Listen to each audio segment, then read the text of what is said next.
नाम है गरिमा सिंह। मेरे देश के लाखों करोड़ों युवाओं का विश्वास, भरोसा फिर टूटा है। उम्मीदें फिर तार तार हुई हैं और उनके सपने इस देश के करप्ट सिस्टम की भेंट एक बार फिर चढ़े हैं। और सिर्फ इतना नहीं हुआ, बल्कि इस देश की साख भी और पूरे एजुकेशन सिस्टम की साख एक बार फिर दांव पर चढ़ती दिख रही है। और इसीलिए मैं आज फिर सवाल पूछूंगी। मैं आपकी तरफ से वो सवाल पूछूंगी जो आप पूछना चाहते हैं, क्योंकि मुझे सिर्फ इसीलिए आप जानते हैं कि मैं सबसे बड़ा सवाल हर लाजमी मुद्दे पर पूछती रही हूं। मैंने कल भी सवाल पूछा था और आज फिर मैं यही सवाल पूरी ताकत के साथ पूछूंगी कि इस देश में वो युवा जो पूरी ऊर्जा लगाते हैं, पूरी ताकत लगाते हैं, वक्त लगाते हैं, पैसा लगाते हैं, जिनके सपने परवान चढ़ते हैं, जिनके पास ये सारी उम्मीदें होती हैं कि वो पढ़ेंगे लिखेंगे और उन्हें सरकारी नौकरियां मिल जाएंगी, तो वो सपने जब टूटते हैं तो इसका जवाबदेह कौन है, इसका जिम्मेदार कौन है? और ये सारी कड़ियां आखिर इतनी उलझी हुई क्यों है कि सरकार के लाखों दावों के बावजूद सिस्टम जस का तस है। कल मैंने बात की थी नीट एग्जाम की, national eligibility cum entrance test. 24 lakh बच्चे बैठे थे, 24 लाख युवा बैठे थे, एग्जाम दिया था और देश की सबसे भरोसेमंद एजेंसी चल हो जा शुरू।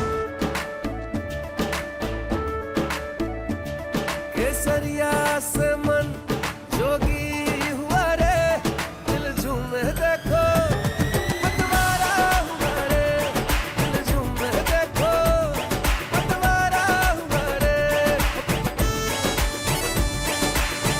हर पल मनाओ केसरी त्योहार। विमल बोलो जुबान Kesari. NTA national testing agency ने यह एग्जाम कराया था। 5 मई को एग्जाम हुआ, 4 जून को नतीजे आए, 14 जून को आने थे, लेकिन 10 दिन पहले आ गए। यहां तक भी ठीक था। बवाल इस बात पर मचा कि 67 टॉपर कैसे हो सकते हैं जिनकी ऑल इंडिया रैंक 1 आई है। एनटीए ने प्रेस कॉन्फ्रेंस की, नेशनल टेस्टिंग एजेंसी ने, और जवाब यह दिया कि 3 लाख बच्चे ज्यादा बैठे थे, इस बार हो सकता है यह वजह रही हो 67 टॉपर के आने की। पिछली बार की अपेक्षा एग्जाम बहुत आसान था, यह भी वजह हो सकती है। लेकिन मैं आपको बताऊं कि अगर पिछले 3 कंसेक्यूटिव ईयर्स को देखा जाए, 2023, 2022 और 2021, तो मात्र 7 टॉपर थे। तो ऐसा 2024 में क्या बदला कि अचानक 67 टॉपर निकल आए। एनटीए ने पूरी लीपापोती की कोशिश की, और मैं लीपापोती शब्द जब इस्तेमाल कर रही हूं तो बड़ी जिम्मेदारी के साथ इस्तेमाल कर रही हूं। लीपापोती खूब हुई और ग्रेस मार्क पर आकर बात छूट गई कि ये बच्चे टॉपर इसलिए बने क्योंकि क्वेश्चन पेपर देर से बांटा गया था, इसलिए ग्रेस मार्क्स मिल गए। और ये सारी लीपापोती की कोशिशें जब सुप्रीम कोर्ट में पहुंची तो बात यहां पर आकर खत्म हो गई कि जिन 1563 बच्चों को ग्रेस मार्क्स दिया गया, उनका री एग्जाम कंडक्ट कराया जाएगा 23 जून को, नतीजा आएगा 30 जून को। ये सारी बातें मैंने आपको कल भी बताई थी, लेकिन आज सबसे बड़ा सवाल वापस दोबारा इस मुद्दे पर करना मुझे लाजमी इसलिए लगा क्योंकि यह मसला इससे कहीं ज्यादा बड़ा है।